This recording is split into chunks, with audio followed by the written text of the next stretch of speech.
Stop harcèlement, ça suffit, c'est compris. Ouais, on n'est pas d'accord, on vous laissera pas faire. La série Mon rumeur, mon cutter et tout, les scénarios ne me prennent pas très longtemps. La rédaction du scénario ne me prend pas très longtemps. Même si pour Mon rumeur, mon cutter, comme c'est un sujet qui me tient vraiment à cœur et je savais depuis plusieurs années, j'avais envie de parler de harcèlement, notamment parce que même si je... Donc Léa n'est pas moi, mais j'ai été victime de harcèlement quand j'étais au collège. C'était pas évident, j'avais pas envie d'être caricatural, je savais pas trop par quel bout prendre ce sujet. Et puis en fait, en discutant avec Stéphanie, une fois qu'on a fait fini Rouge la Galère, en fait, il y a ça, c'est donc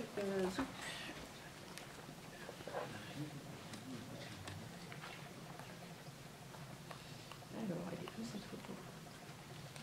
Il y a la photo de classe. Il y a cette photo de classe là, vous trouvez. Et en fait, on a eu envie d'écrire d'autres histoires dans cette classe de 4e D, en prenant chaque fois un personnage. Donc Léa, en fait, qui était juste, qui existe, je ne suis même pas sûre qu'on la voit dans le premier tome, c'était juste quelqu'un sur la photo de classe. Et ben on a décidé que ce serait elle, en fait, le personnage de Mon rumeur, mon cutter. Chloé, c'est une fille bien, et elle n'est pas... elle n'a rien à perdre, Chloé. Quand vous regardez dans la classe, c'est la seule qui s'habille, elle s'habille différemment des autres. Elle s'habille en émo, donc elle est elle-même un peu à l'écart, même si on voit après qu'elle a elle-même elle a des copines. Elle se fiche complètement des Lola et autres. Et pendant toute la BD, si vous regardez bien chaque image où elle est présente, vous voyez qu'elle est que ça lui plaît pas ce qui se passe. Et à un moment donné, elle a l'occasion de faire quelque chose, c'est quand les filles veulent enfoncer la tête de Léa dans les toilettes, où là elle trouve que ça suffit comme ça et elle agit. Parce que c'est assez difficile, je sais, par expérience, hein, de réagir dans ce genre de situation. Vous n'avez jamais été témoin de situations de harcèlement? Vous ne savez pas comment ça se passe dans ces cas-là? En fait, les personnes qui sont harcelées sont très rapidement considérées comme des pestiférés, donc on les approche pas parce qu'ils sont pas populaires, parce que se promener avec eux ou simplement leur parler, c'est risqué d'être mal vu à son tour. Et quand des personnes sont harcelées, en général, elles se retrouvent très très vite seules. Il y a très peu de personnes qui, et ça c'est valable pour le harcèlement scolaire, mais c'est valable dans toutes les situations en fait de harcèlement ou plus tard d'agression. C'est que les gens ont tendance à regarder leurs pieds plutôt que d'agir. Parce que c'est prendre un risque, et c'est prendre un risque, en l'occurrence, au collège, c'est prendre un risque social.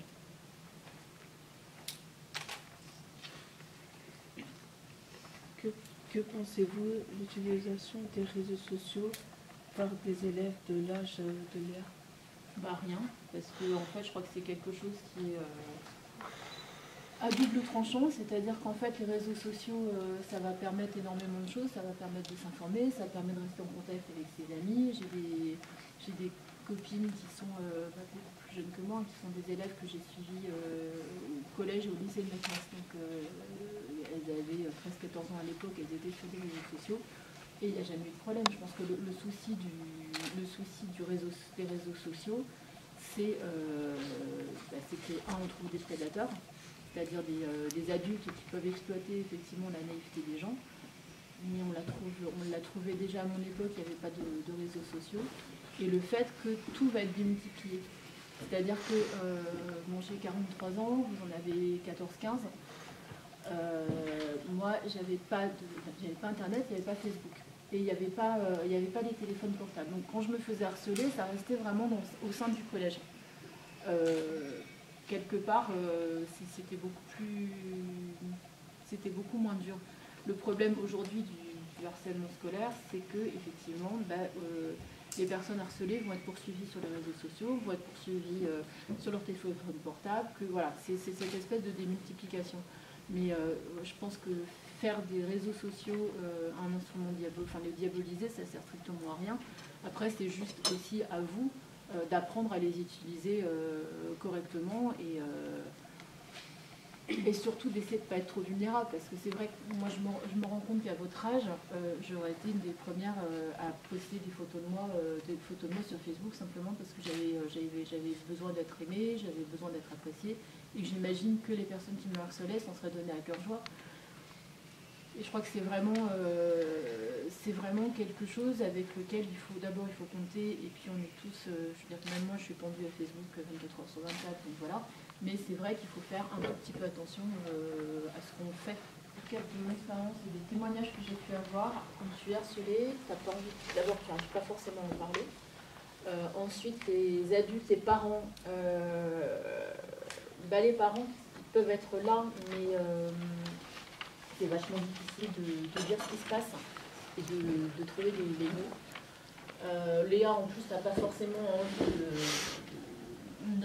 non plus d'en parler, parce qu'il y a aussi un phénomène qui irait de honte, c'est-à-dire que le harcèlement, tu es victime de ce qui t'arrive, mais en même temps, tu es toujours considéré comme responsable de quelque chose. La question qui t'est posée là, finalement, nous faisait écho à ce truc complètement aberrant. Et donc elle n'en parle pas. Et quand les adultes au collège, tous les profs ne sont pas prêts à écouter. Il y a certaines.